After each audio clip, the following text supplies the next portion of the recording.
Sore hari ini sungguh amat bersuka cita kita dapat berkumpul di sini dalam program unggulan. Kami menamakan kegiatan kita adalah Resilient Leader Podcast. Apa itu? Resilient Leader Podcast merupakan suatu podcast yang temanya berisi ketangguhan kepemimpinan. Seorang pemimpin, selain dia harus proaktif, tetapi dia harus mencari problem solving dengan memutuskan dengan cepat. Assalamualaikum warahmatullahi wabarakatuh. Selamat sore, salam sejahtera bagi kita sekalian. Om Swastiastu, Namo Buddhaya, salam kebajikan. Perkenalkan, nama saya Didi Novi Rahmanto, Serdik SPT 33, dan hadir bersama saya sebagai host ada rekan kami, Jen Kelvin Juta, Serdik 33. Beliau adalah Kasih Literasi di Senat SPT 33, dan juga hadir di tengah-tengah kita narasumber kita yang para pakar. Ada Kombes Ponco Ardani, beliau ini adalah Kasubdit Kontra Ideologi, Mas ya? Iya. Dan Densus 88 Anti Teror Polri. Kemudian ada Mas Saufilah PhD, beliau ini Ketua PPT MUI sekaligus guru atau dosen di kajian terorisme SKSK UI. Mas, selamat sore Mas. Selamat sore Pak Deddy.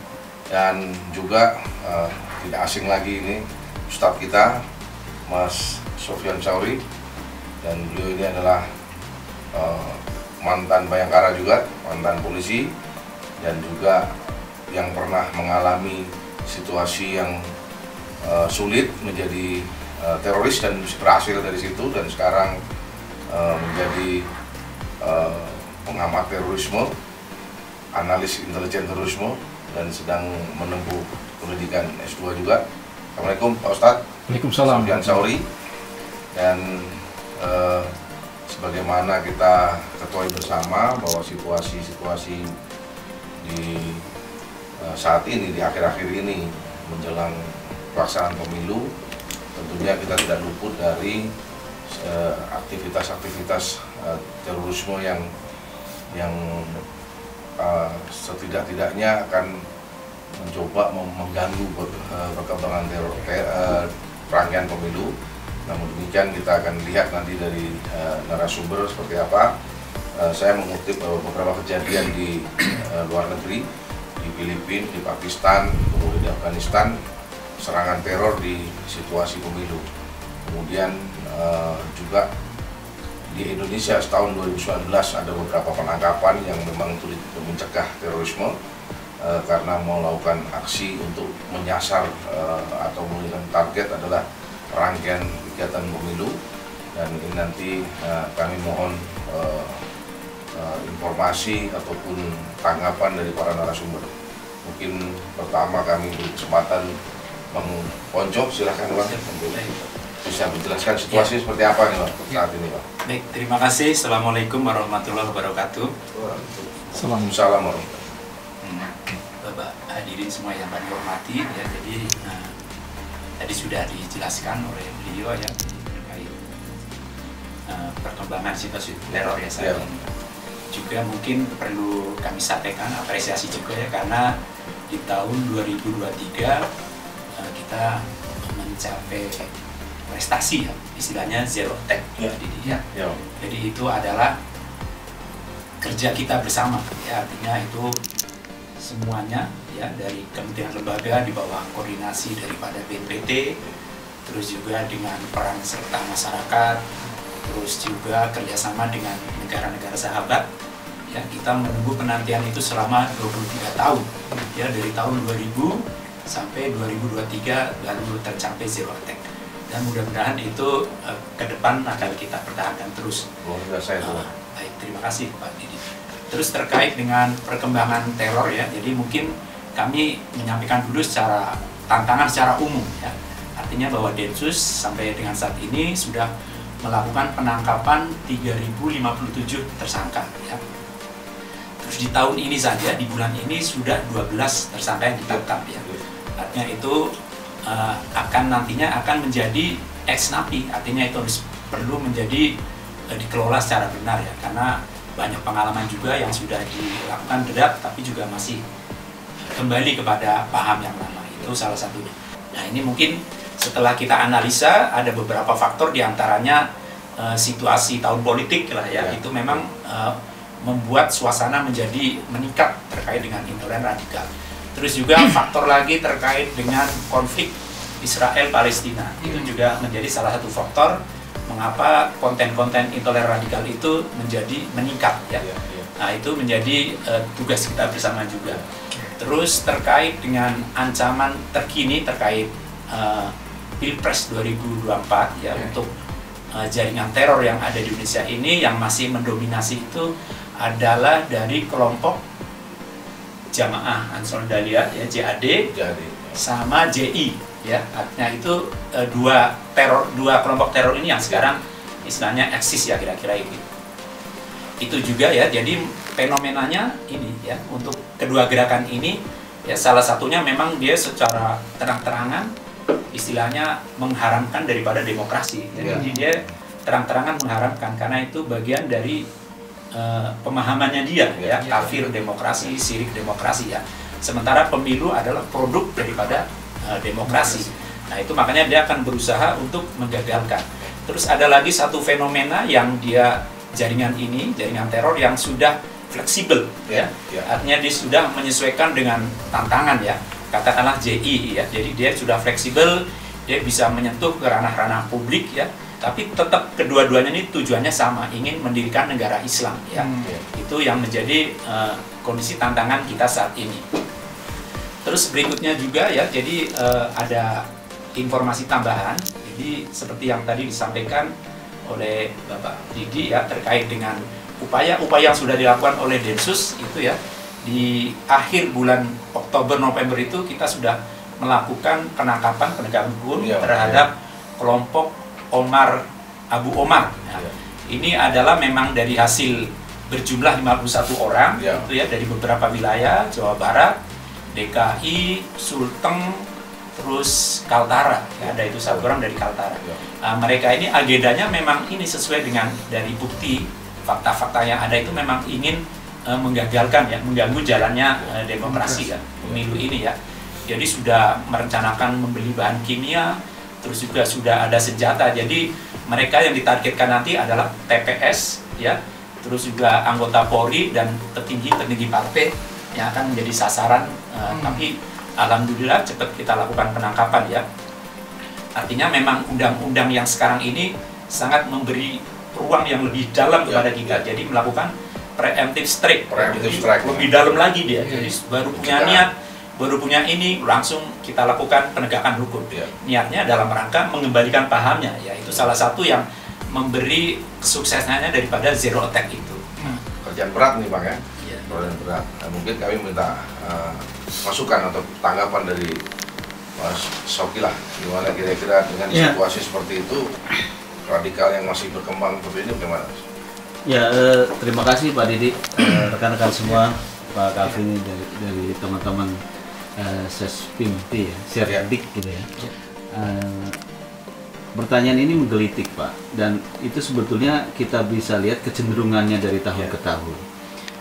Kecenderungannya penangkapan itu tiap tahun itu menurun ya, dan terakhir itu di angka 147 kalau tidak salah, walaupun ada berbeda versi Pak Ponco izin. Lalu apa yang kita bisa lihat? Attack-nya zero, penangkapannya marak. Ya selain dari sisi regulasinya sangat kuat sekali untuk pencegahan dalam konteks aksi terornya, dan pencegahan dalam konteks orang terpapar isu radikalisme atau radikalismenya itu sangat kuat. Cuma memang yang jadi persoalan ternyata penyebaran ini masih marak, dan itu juga kalau bisa kita lihat pertama karena faktor 147 ini adalah karena jaringannya masih ada gitu ya. Persebaran jaringannya masih ada, jaringannya masih eksis, yang bisa saja itu merupakan runtutan dari yang sebelumnya. Jadi ada banyak varian organisasi yang kemudian itu berjejaring antara satu kelompok dengan kelompok yang lain. Nah, faktanya kemudian muncul ada 147 orang ditangkap. Lalu yang kedua menurut saya berkenaan dengan fakta sosiologis bahwa ideologi itu masih disebarkan. Nah, ini yang menurut saya jadi problematik gitu ya. Bagaimana kemudian solusinya seperti apa kalau ideologi seperti ini? Banyak ideologi, mungkin dari sisi ideologi Ustadz Sofyan lebih paham dibandingkan saya karena dulu tuh udah alumni ya. Ustadz Sofyan alumni, dan saya melihat dari sisi ideologi kita mau ngapain dengan ideologi ini. Masih banyak disebarkan, Pak. Lalu Pak Didik tahu sangat marak sekali, apalagi hari ini tentang media sosial. Marak sekali penyebarannya di media sosial. Marak sekali baik yang luring dan daring, itu sangat luar biasa penyebaran idenya. Nah, ini bagaimana gitu ya penyebaran ideologi ini. Dan yang ketiga, fakta media sosial. Kita mau ngapain soal media sosial ini? Kita menghadapi fakta bahwasanya media sosial sangat penting. Ada berbagai macam literatur ya, misalkan The Age of Lone Actor, di mana di buku itu menyatakan bahwasanya fungsi media sosial ini menjadikan kelompok yang menjadikan seseorang menjadi lone actor, lone wolf, self-initiative terror. Nah, ini dengan metode homegrown terrorism. Nah, ini menurut saya tuh menarik untuk dilihat. Kita mau ngapain terkait dengan media sosial ini gitu ya. Ada fakta yang menarik juga di sisi yang lain. Pak Ponco tadi sudah menyetir bahwasanya konten moderat itu turun 18%. Nah, ini terlepas itu dari sisi pemilu, tapi kalau kita lihat beberapa konten di media sosial yang bernada intoleran, radikal, dan irat gitu ya dalam bahasa rekan-rekan semua, kita bisa lihat bahwasanya saya berkaca dari buku tentang How Islamic itu, kenapa kelompok Islam yang radikal itu kemudian pintar, karena mereka memainkan dalam tanda kutip jihad culture.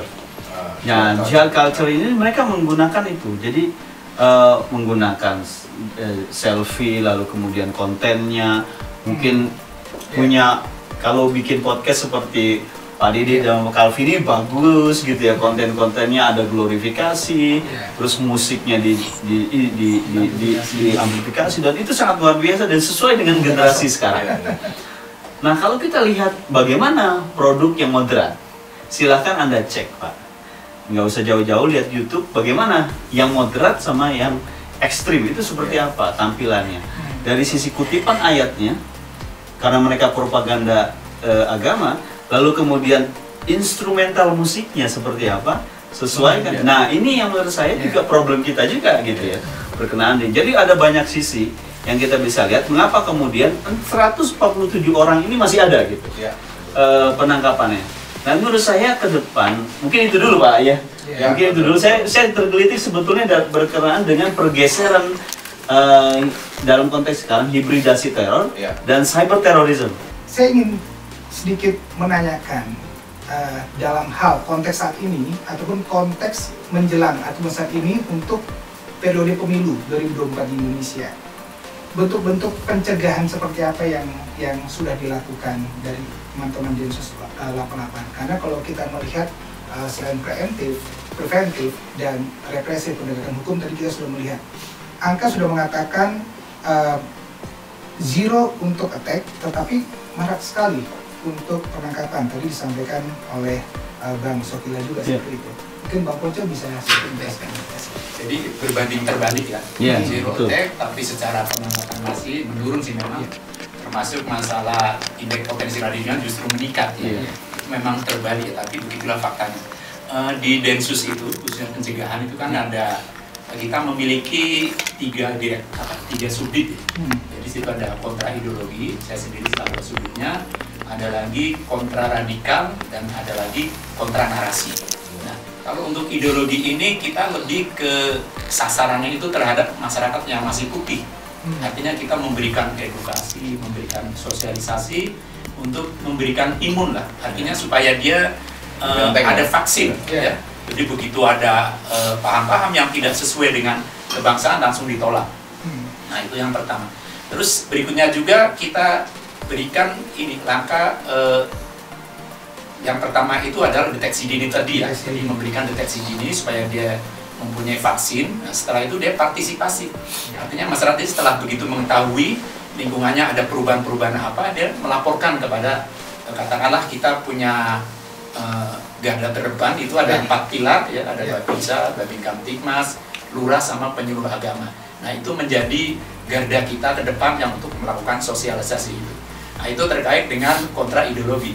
Terus ada lagi satu lagi kontra radikal. Nah ini segmennya atau objeknya itu adalah orang-orang kelompok atau orang yang sudah memiliki paham-paham itu. Ya. Jadi katakanlah seperti yang sedang kita lakukan ini terhadap pondok pesantren, terus masjid-masjid yang dia memiliki paham-paham itu. Nah itu kita lakukan penetrasi ya, ibaratnya kita tetap menjadi panduan kita adalah kita menggunakan kementerian lembaga yang ada ya di bawah koordinasi daripada BNPT tentunya ya itu. Jadi terus yang ketiga terkait dengan kontra narasi. Nah ini yang sangat penting ya, karena memang itu tadi kontra moderat hanya 19%, turun kan jauh sekali kan dengan konten yang intoleran radikal teror. Nah, itu kita langkah-langkah yang kita ambil adalah pertama diantaranya kita melakukan cyber patroli cyber itu ya. Nah, kalau yang dia terindikasi teror kita langsung serahkan kepada intelijen untuk didalami. Nah, kalau yang sifatnya intoleran radikal kita melakukan ini pertama adalah kita melakukan kontra. Jadi kita produksi konten-konten, setelah itu kita sebarkan. Nah, itu juga secara masif. Artinya kalau kita akan menutup, kita juga menunjukkan take down, tapi ya memang birokrasi ya. Info kita menunjukkan take down, tapi rata-rata ya 50% lebih lah keberhasilan daripada pengajuan take down. Tapi konten ini kadang mati 1 tumbuh 1000, mati cepat. Nah, jadi upaya kita adalah ingin meningkatkan konten-konten yang moderat itu supaya bisa menutup. Jadi menjadi narasi alternatif buat masyarakat. Ya. Nah, makanya kita juga mengajak rekan-rekan yang memiliki kemampuan untuk itu, menyadari untuk itu, kita harus memproduksi konten-konten sebanyak mungkin supaya itu mengimbangi daripada konten yang ada di media sosial. Mungkin begitu langkah-langkah. Jadi mati 1 tumbuh 1000. Jadi ini sangat menarik sekali. Jadi saya ke Pak Ustadz Sofyan. Tadi disampaikan seperti itu, sebenarnya apa sih yang menjadi motivasi atau tujuan kelompok-kelompok radikal? Tadi kita lihat di KKT Bulan 1 ternyata muncul lagi 1000 seperti itu. Apa sih motivasi dan tujuannya mereka? Iya, baik. Assalamualaikum warahmatullahi wabarakatuh. Waalaikumsalam. Terima kasih Pak Kombes Didik Novi. Kemudian, jadi motivasinya itu sangat banyak sekali. Di antaranya yang jelas bagaimana menyebarnya ideologi dan paham mereka bisa diterima oleh para masyarakat dan pada umumnya juga para simpatisan mereka. Dan ini memang menjadi kebiasaan ketika memang menjelang pemilu ya, mereka begitu aktif dan masif menyebarkan pahamnya. Karena memang kelompok-kelompok ini akan muncul ketika istilahnya kalau dalam bahasa agama itu tarik bain nanas gitu. Jadi ketika muncul konflik di antara manusia, kita bisa tahu bagaimana 2017 kita pernah mendengar indeks potensi radikalisme yang dikeluarkan oleh BNPT mencapai hampir 55%. Bayangkan kondisi negara pada saat itu seperti ada 2 kubu. Makanya dulu dikenal dengan istilah cebong dan kampret gitu. Dan 2019 juga sama, bentrokan di mana-mana dan sebagainya. Dan alhamdulillah kepolisian kita bisa mencegah hal itu tidak sampai meluas. Padahal kalau kita katakan potensi konflik itu sangat besar. Nah, ada sebuah teori sosial di kalangan para jihadis yang dikeluarkan oleh seperti Abu Bakar Naji di dalam bukunya yang berjudul Idarat Tahawushi. Jadi manajemen kebiadaban judulnya. Dia mengatakan bahwa pemikiran ideologi ini, kekerasan ini tidak akan bisa berkembang kecuali dalam kondisi konflik, Pak. Maka mereka sangat mengimpi-impikan. Maka tadi Pak Ponco bilang ada 2 kubu di kelompok teroris, ada JAD, Jamaah Ansor Daulah, yang ibarat cenderung kepada musuh dekat, yaitu simbol-simbol negara. Lalu ada Jamaah Islamiyah, yang kalau kita katakan ini istilah dengan jihad tamkin atau musuh jauh dengan target barat dan sebagainya. Nah, kedua-duanya walaupun ada perbedaan secara manhaj, secara metodologi, tetapi kedua-duanya sangat memimpikan adanya konflik di tanah air gitu. Kenapa? Karena mereka tidak akan leluasa bisa menyebarkan ideologi ini kecuali dalam kondisi konflik, Pak. Dan ini kita bisa lihat bagaimana misalnya di Arab Spring di 2011 bermula dari Tunisia, lalu bisa menumbangkan Presiden Zainal Abidin pada waktu itu, lalu bergeser ke Mesir, jatuhlah Presiden Husni Mubarak, lalu bergeser lagi ke Libya, jatuhlah Presiden Muammar Gaddafi, lalu sampai Abdullah Soleh, dan sampai sekarang kita lihat negara Suriah tidak berhenti dari konflik-konflik seperti ini. Dan itu semua berawal dari yang konfliknya sepele.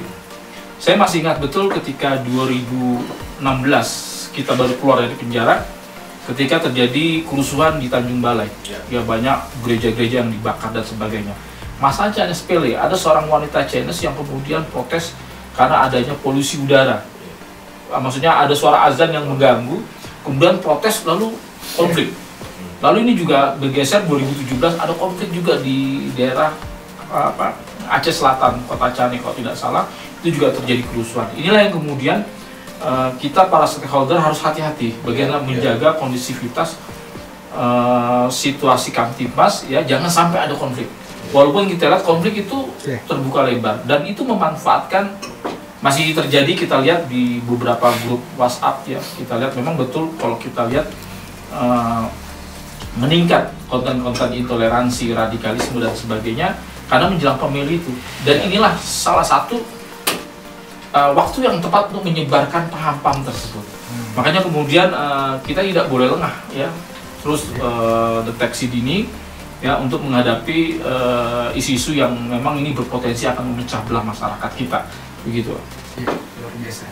Ya, Ustadz, kan kalau kita lihat tadi, kalau bisa kita katakan bahwa dengan adanya penangkapan, kemudian dengan kejadian yang menurun, ternyata tidak menggambarkan seluruh aktivitas teror.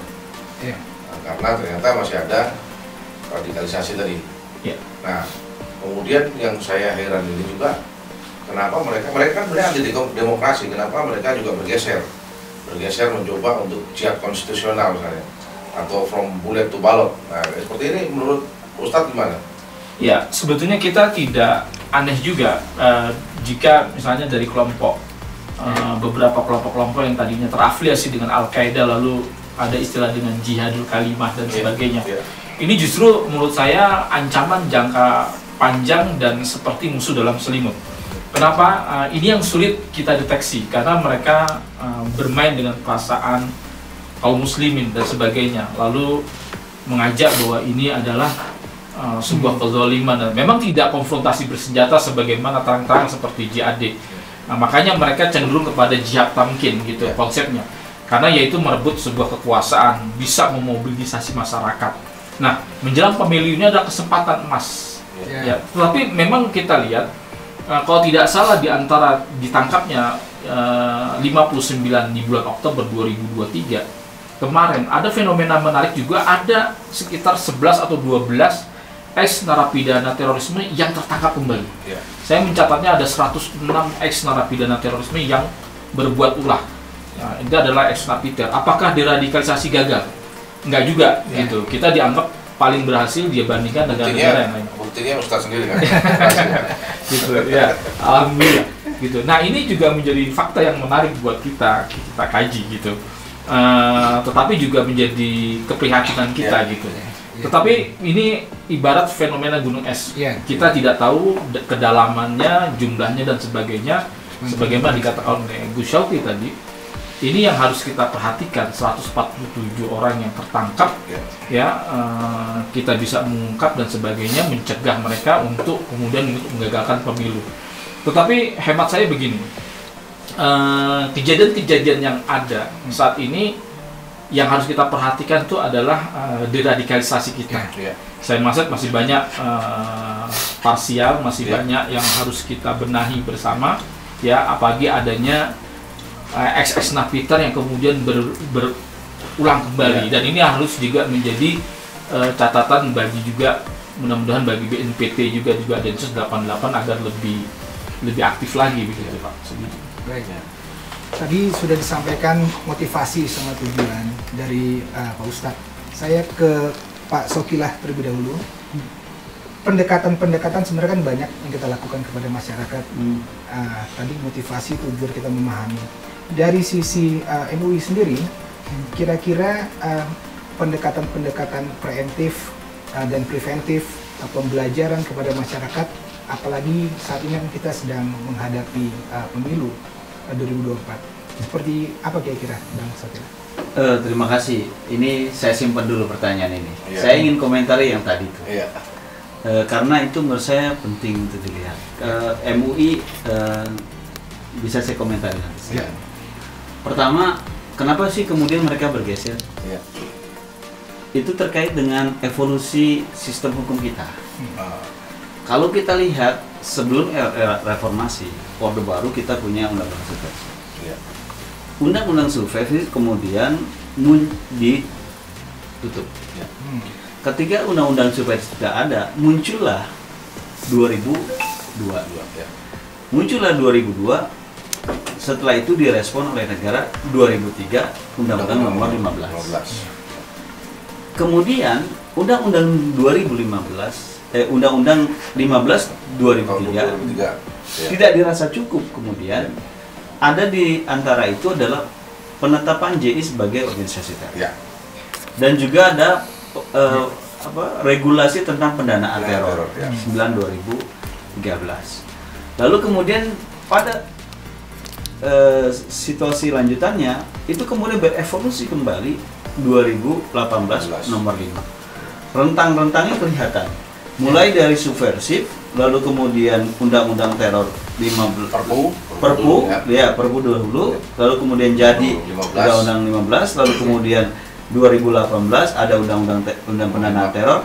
Artinya kita bisa lihat ketika negara, misal ya, sebelum ke situ, ketika negara dalam posisi undang-undang nomor 15 2003 dirasa kurang kuat dalam konteks pencegahan, maka diperlukan undang-undang nomor 5 tahun 2018. Akibatnya banyak orang yang ditangkap. Sebetulnya dalam konteks 2009-2014 sebelum undang-undang teror, coba lihat aksi terorisme menjelang pemilu 2014 dan 2019 dan mungkin 2019 sudah turun Pak Didik karena undang-undang nomor 5.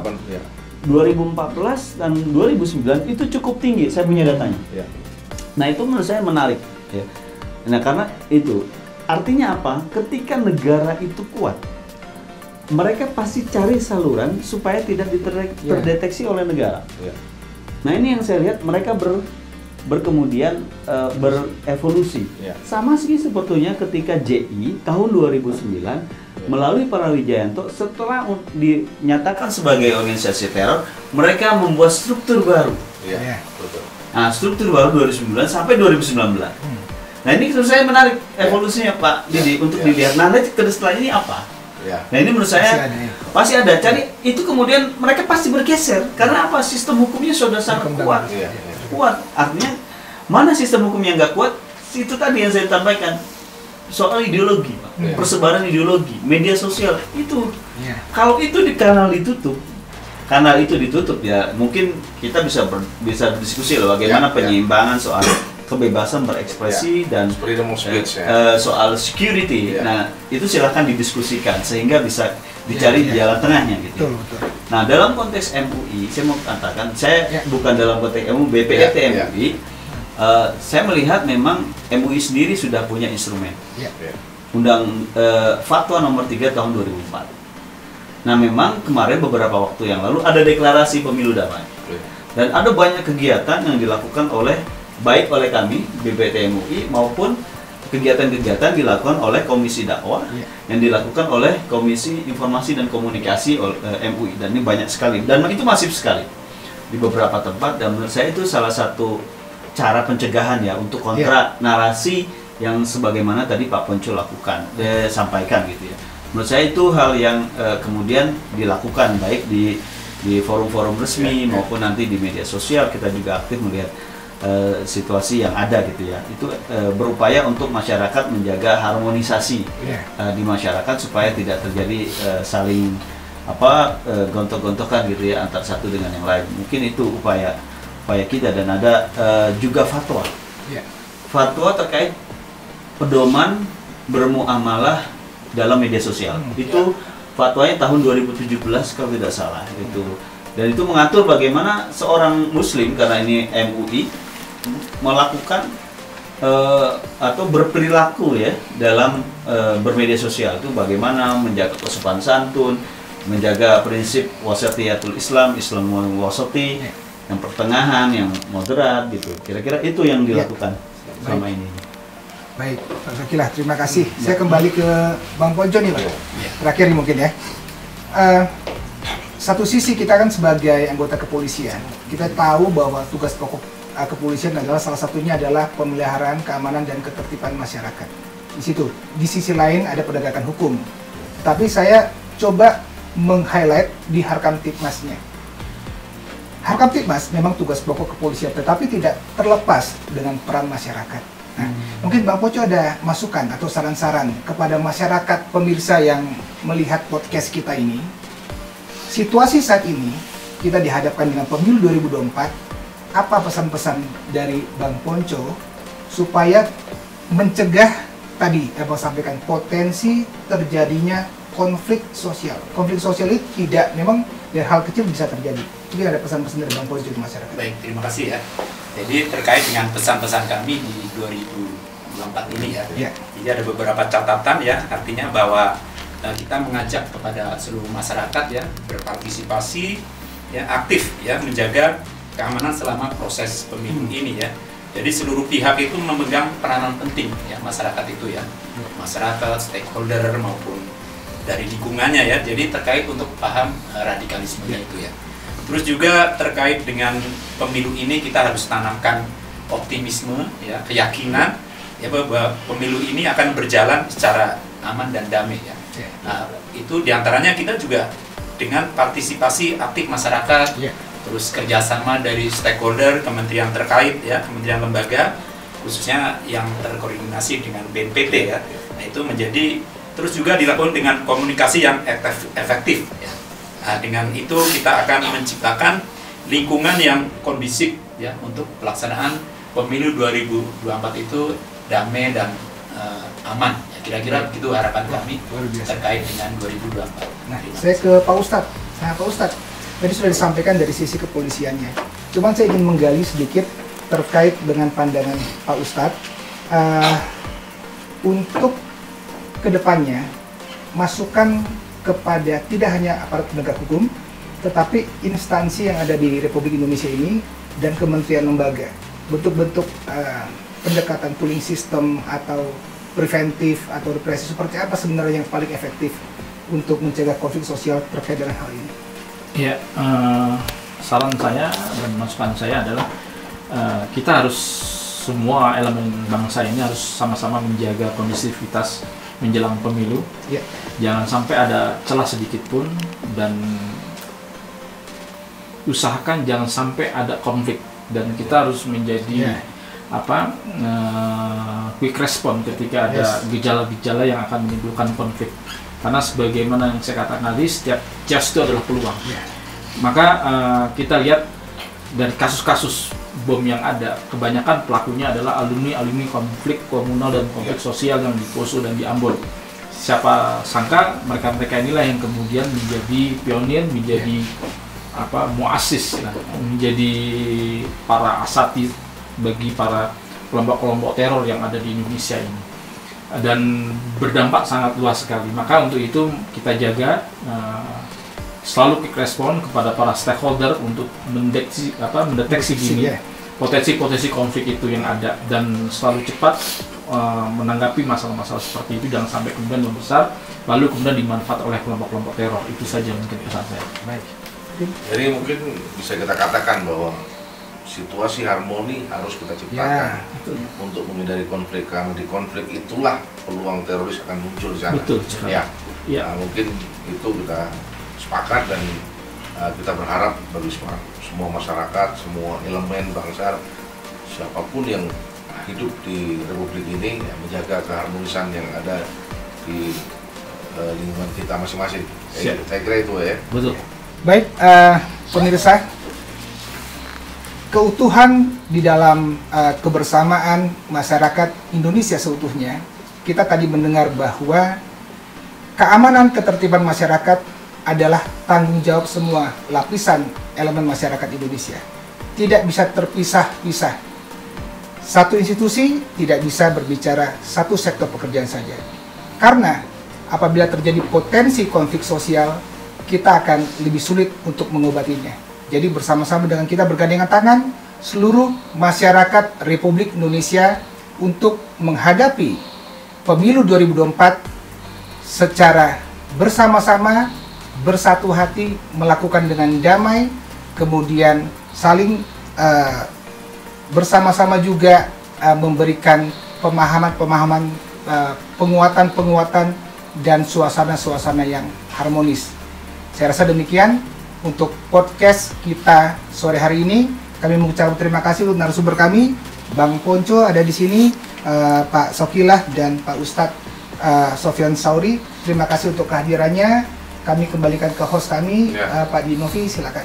Terima kasih Pak Kevin, dan terima kasih sekali lagi kepada Bang Ponco, dan saya yakin Densus sudah siap untuk mengamankan dan menjamin tentang situasi yang ada.